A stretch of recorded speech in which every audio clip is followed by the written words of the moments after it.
का बुआई चालू हो रहा है तो नहर की इनकी सफाई चालू हो जाती है। जीत नहीं सकते हैं ये मान के चलिए, और अयोध्या इसका सबसे बड़ा उदाहरण। किसानों का तो भाई शुद्ध रूप से शोषण हो रहा है, मोटर उठाया जा रहा है। इसके लिए अभियान चलेगी ना उसके साथ साथ, और बनाइए एक डेटा बेस बनाइए। थानों की जो कार्य प्रणाली है वो सेम है, वो दोनों पक्ष को बुलाएंगे। तिरंगा यात्रा चल रही है, आपकी सरकार से बहुत नाराजगी है, कहना चाहेंगे आप? तिरंगा यात्रा और ये सब सांकेतिक प्रोग्राम बीजेपी चलाती रहती है। तिरंगा यात्रा जो बीजेपी सरकार चला रही है, लगता नहीं है कि ये कोई बड़ा फायदे वाला अभियान है। ये अपने कार्यकर्ताओं को बेकार करने, बर्बाद करने का काम कर रही है। बीजेपी को अगर तिरंगा यात्रा चलाना है तो चलाए, लेकिन जो बेसिक चीज है, मैं कई बार इस बात को उठा चुका हूं कि जो लोगों की आम जनमानस की रोजमर्रे की रोज की परेशानियां हैं, उसको अगर आपने सॉल्व नहीं किया तो आपके ये सारे सांकेतिक सांस्कृतिक जो अभियान चलाए जा रहे हैं उनका कोई मतलब। हम बीजेपी को राय दे रहे हैं, आप चलाइए तिरंगा यात्रा, एक गांव में चलाइए अपने कार्यकर्ताओं को लेकर के, और फिर वहां पे आप यात्रा चलाइए, अभियान चलाइए कि आज जो है वृद्धा पेंशन दिलवाने की योजना है। जो गांव में लोग घूम रहे हैं, जिनको वृद्धा पेंशन नहीं मिल पा रहा है, जिनको और योजनाएं जो है सरकार की, वो सरकारी तंत्र तक पहुंच नहीं पाते हैं, या पहुंचते हैं तो उनसे पैसा लिया जाता है। साल भर, 6 महीना, 8 महीना उनका हो ही नहीं पाता है। कुछ लोग तो हैं जिनका कई साल से पड़ा हुआ नहीं हो पाता है, वो परेशान होकर के फिर अपना कागज पत्तर भी आगे चलवाना छोड़ देते हैं। तो उस पर अभियान चलाइए ना भाई, जो डायरेक्ट बेनिफिट भी कुछ उससे हो लोगों का, वो अभियान चलाइए। थानों पे अभियान चलाइए कि भाई थानों के आगे आप अपने कार्यकर्ताओं का, और ये सिर्फ बीजेपी नहीं, ये सभी पार्टियों के लिए है। आप बैठाइए अपने लोगों को वहां पर, बेंच लगा के बैठाइए। सरकारी तंत्र में, सरकारी किसी कार्य में दखल अंदाजी आप मत करिए। जो सही काम है उसके लिए अगर जनता जा रही है तो उसका वो सही काम हो, इसके लिए अभियान चलेगी ना उसके साथ साथ। और बनाइए एक डेटा बेस बनाइए आप ऑनलाइन कोई पोर्टल, और बताइए कि कसौंदर ग्राम सभा में इतने लोग आए वृद्धा पेंशन के लिए, इतने लोग आए आवास के लिए, इतने लोग आए थानों की परेशानियों के लिए, इतने लोग आए तहसील की परेशानियों के लिए, कलेक्ट्रेट की परेशानियों के लिए, सीईओ ऑफिस के परेशानियों के लिए, और हमारे कार्यकर्ताओं ने उनके सही काम को तुरंत करवाया, मदद की। आपकी सरकार है, आप कार्यकर्ताओं को इतना सक्षम बने कि वो सही काम तो कम से कम करा सके। थाना दिवस हो गया और तहसील दिवस हो गया, ऐसे बहुत से तमाम हैं जो मतलब सरकारी कार्य को देखने के लिए बनाया गया। थाना दिवस बनाया गया है, तहसील दिवस बनाया गया है। जब सरकारी तंत्र यहाँ का इतना रिजिड है कि वो किसी काम को नहीं करना चाहता है, तो थाना दिवस, तहसील दिवस पे 2-4 मुश्किल से जो बड़े इंपॉर्टेंट मुद्दे हैं आए उठे, उसको सॉर्ट आउट किए, नहीं किए। उसमें कोई ऐसा सिस्टम भी नहीं बनाया गया है कि आप एक बार गए नहीं हुए तो फिर उसका चेक एंड बैलेंस क्या है, इस तरह कुछ नहीं है। अब सरकारी तंत्र का जो अधिकारी होता है, वो जो इंडिया में सरकारी तंत्र, वो फॉर्मेलिटी बस करना चाहता है, वो बस चाहता है कि कैसे हो मेरा गला छूटे। और सारे लोग विभागी होते हैं तो एक दूसरे के सपोर्टर होते हैं, वो दिमागी रूप से बना करके ही बैठते हैं कि बस कैसे हूँ अपना गला छुड़ाओ, और उनका विशेष ध्यान नहीं रहता है कि हर प्रॉब्लम का सोल्यूशन निकले, सॉर्ट आउट हो। अच्छा, थाना दिवस, तहसील दिवस सब बनाए गए, तब भी तो दुनिया भर के काम पेंडिंग है। आप अपने गाँव में देखिए, लोग जो है जाते हैं, उनका काम होता नहीं है। तो उसके बाद भी आप लगाइए ना, सारी पार्टियां लगाएं अपना डेस्क, और लोगों का जो रोजमर्रे की परेशानियां उनको सॉल्व करें। कितना भी आप विकास कर लेंगे, लेकिन रोजमर्रे की जो समस्याएं हैं वो अगर लोगों की सॉल्व नहीं होंगी तो आप जीत नहीं सकते हैं, ये मान के चलिए। और अयोध्या इसका सबसे बड़ा उदाहरण है। अयोध्या जितना विकास मैंने कहीं देखा नहीं है। हाँ, वो थोड़ा सा उसमें और भी पॉइंट्स थे कि भाई लोग वहां विस्थापित हुए बड़े मात्रा में, लेकिन जो विस्थापित हुए उनकी भी तो कुछ परेशानियां थी। वो ही अगर सुन लिए होते आपके कार्यकर्ता और ऊपर तक पहुंचाए होते सरकारी तंत्र में स्ट्रगल करके। और आप तो सरकार में तो स्ट्रगल भी नहीं करना है, अगर विपक्ष में तो कम से कम स्ट्रगल करे, संघर्ष करे, उस मुद्दे को उठाए और एक प्लेटफॉर्म बनाइए। उस प्लेटफॉर्म पे सारा डालिए कि हर गांव में किसका काम था, क्या था और क्या हुआ, क्या नहीं हुआ, ताकि लोग देखें कि आप भी क्या कर रहे हैं, और उसी आधार पर तय करें कि कौन कहाँ का नेता रहेगा, कौन कहाँ का नेता नहीं रहेगा। और जो ये बीच बीच में उठाया जाता है कि पैराशूट से नेता आ जाते हैं, तो लोगों को पता ही नहीं है किसने कितना काम किया है या नहीं किया है। कम से कम उसका डाटा भी तो निकले, और तब असली जो पार्टियों का कार्य है वो। अब झूठ मूठ का, मैं ये नहीं कहता कि गलत है तिरंगा यात्रा, लेकिन अब बस दिन भर जो है सारे लोगों को बुलाए, जुटाए, तिरंगा यात्रा निकलवाए, एक टाउन एरिया से दूसरे टाउन एरिया तक घूमे और शाम को सारे लोग घर चले गए। आखिर उससे बेनिफिट सांकेतिक तो चलिए हुआ, लेकिन रोज रोज सिर्फ सांकेतिक कार्य ही तो नहीं होंगे ना, कुछ एक्चुअल धरातल पे भी तो लोगों को फायदा होना चाहिए, उनकी परेशानियों का जो है निदान होना चाहिए। हर विभागों में सब लोग जानते हैं कि सब कुछ बंधा हुआ है कि इस काम के लिए जाएंगे तो 500 देना है, जात प्रमाण पत्र बनाने जाएंगे तो इतना रुपया देना है। यहाँ तो कल्चर बन गया ना, वही हमारी संस्कृति बन गई है। हाँ। उसी को तो तोड़ना है, उसी के लिए तो इनोवेटिव नए नए तरीके निकालना है। जो मैं बता रहा हूँ कि आप हर जगह अपना डेस्क लगाइए और डेस्क लगा के लोगों की परेशानियों, कम से कम जेन्युइन सही की मैं बात कर रहा हूँ, गलत की बात नहीं कर रहा हूँ कि आप जाइए किसी का गलत काम करवा, जो काम सही है उसमें भी पैसा लगता है, तो करवा दीजिए ना,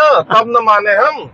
अच्छा, अधिकारी जो है, अधिकारी या और जो तंत्र है वो पैसा डायरेक्ट तो कमाता ही है, जो फंड आते हैं सरकार के उसमें से तो मारता है, लेकिन जो जनता है उससे 10-10, 20-20, 500, 1000, 2000 रुपए लेना जैसे जन्मसिद्ध अधिकार, मैंने जैसे लगता है कि उस नौकरी के कॉन्ट्रैक्ट में लिखा है कि आप तहसीलदार बन गए तो आपको 1000 रुपए हर एक निवास पे या जाति पे या 100 रुपए या 500 रुपए मिलना ही मिलना है।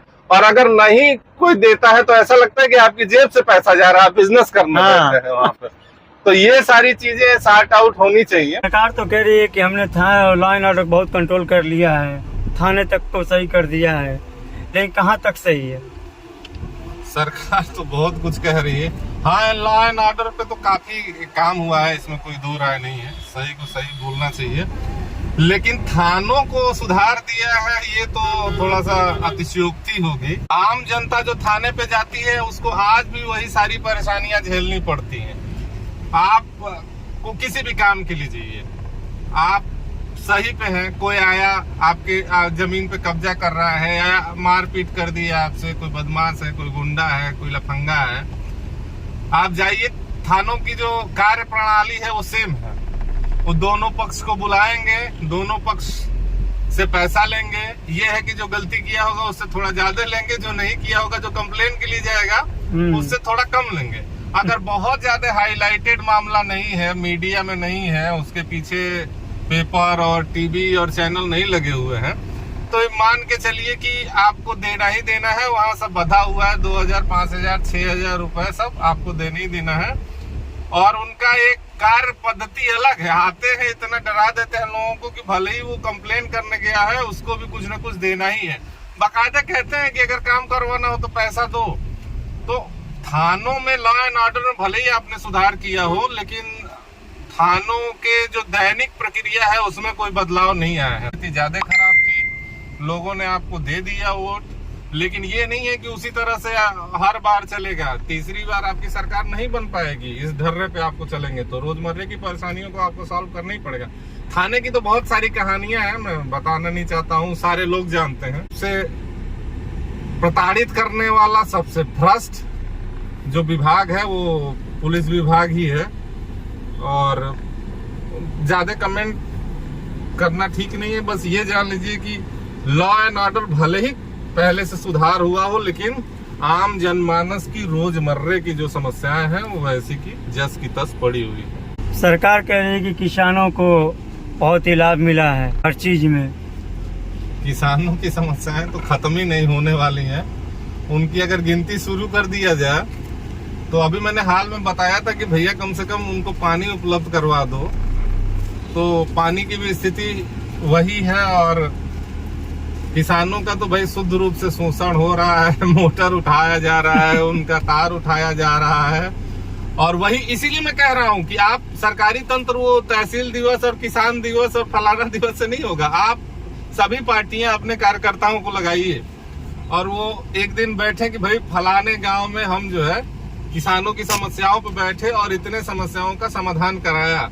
कोई जेई, कोई एई, कोई बिजली विभाग का जबरदस्ती, जैसे सीजन चल रहा है, सीजन में समय पानी की जरूरत है और जबरदस्ती मोटर उठा रहा है, जबरदस्ती तार उठा रहा है, जबरदस्ती किसानों को प्रताड़ित कर रहा है, तो उसके खिलाफ जो अभियान चलाना है वो पार्टी के लोग चलाएं। अगर आप सत्ता में हैं तो सत्ता पार्टी जो कहे कि हमने इस प्रॉब्लम को सॉर्ट आउट कराया या इतने किसानों के ये परेशानियां थी उनको, उनका जो है मैंने सोल्यूशन निकाला, और जो विपक्ष है वो भी इस पे संघर्ष करे। तो इसको आप डिसेंट्रलाइज करिए।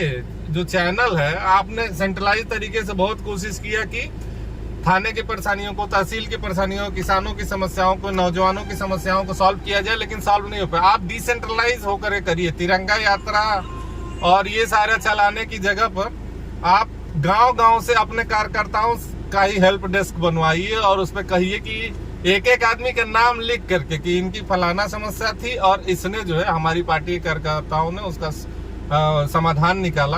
किसानों की तो बहुत सारी समस्याएं हैं, लंबी वीडियो होगी, लेकिन फिलहाल तत्काल में जरूरत है, मैं उसी की बात कर रहा हूँ कि पानी उपलब्ध कराओ। नहर है, नहर में पानी आता ही नहीं। अभी मैं जा रहा था तो नहर में सफाई चल रहा था। जब किसान का बुआई चालू हो रहा है तो नहर की इनकी सफाई चालू हो जाती है। मतलब समझ से बाहर है कि ये करना क्या चाहते हैं। और फिर पानी तब आता है जब बारिश शुरू हो जाती है।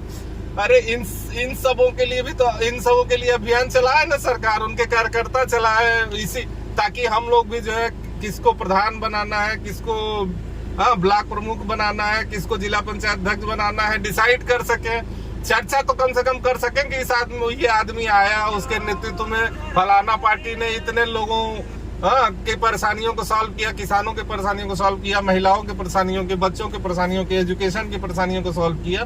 तो ऐसा अभियान चलाइए ना। सांकेतिक अभियान से कुछ नहीं होने जाने वाला है। सांकेतिक राष्ट्रवाद, सांकेतिक संस्कृति एक साथ जोड़ना और फलाना अभियान ठेमाका, सारी पार्टियों का, बीजेपी इसमें तो मैंने सबसे आगे है, लेकिन बाकी पार्टियां भी कम नहीं है वोट बैंक के हिसाब से। लेकिन उनके साथ साथ मैं कहता हूं सब करो, लेकिन उसके साथ साथ कुछ ऐसी चीजें जोड़ो जिससे आम जन को लाभ भी हो।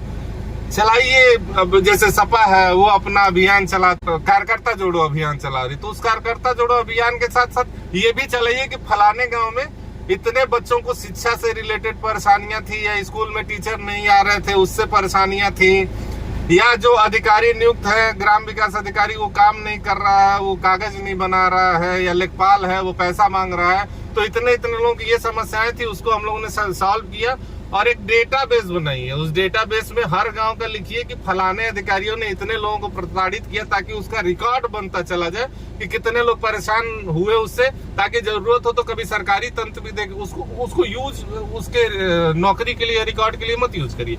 लेकिन लोग तो देखें कि ये अधिकारी था, इसने ये उसकी कार्यप्रणाली थी, इतना परेशान किया उसने लोगों को। जनता भी देख सके कि उसने क्या किया। कल उसके खिलाफ कोई अगर कार्रवाई होती है तो कोर्ट भी देखे कि भाई लोगों ने कितना इसके खिलाफ शिकायत किया है। तो इस तरह से आप अपने अभियानों को जोड़िए, तब वो सफल अभियान माना जाएगा। नहीं तो ये सांकेतिक अभियान चलाने का कोई मतलब नहीं।